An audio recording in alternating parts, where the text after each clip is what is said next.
Et merci d'être avec nous pour 7 ans, Lorraine, où comme chaque jour, nous vous proposons un autre regard sur notre région. Et tout d'abord, rencontre avec Louise Corseret, une jeune couturière de 25 ans, auto-entrepreneuse.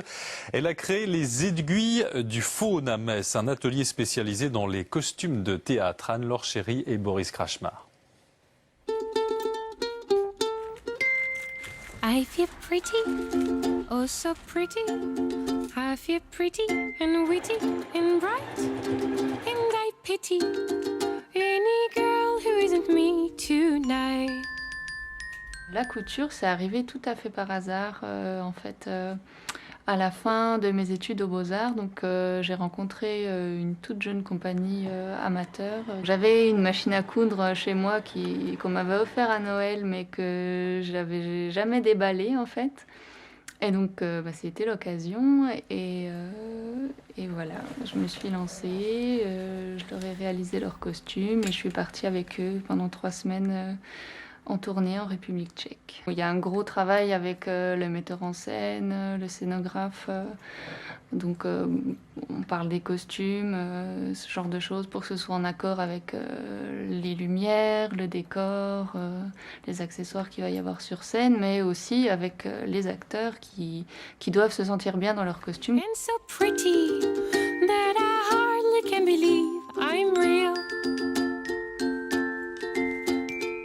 Moi, à la base, je fais des costumes aussi parce que j'aime beaucoup tout ce qui touche à la métamorphose du corps. Donc le masque, c'est vraiment un élément de métamorphose très très important. I feel pretty, oh so pretty.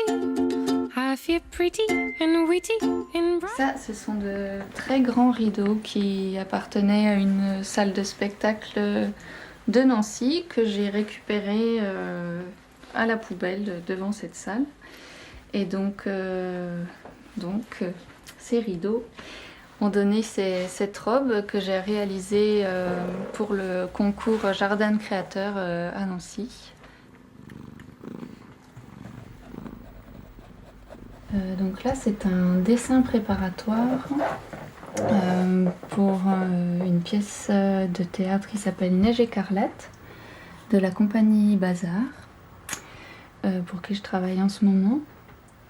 Et ça, c'est le costume d'un personnage qui est une jeune fille qui, au début de la pièce, est un personnage très pur, très virginal. Il y aura un passage en coulisses où elle mettra cette ceinture qui est une ceinture rouge et qui va symboliser son passage à l'âge adulte.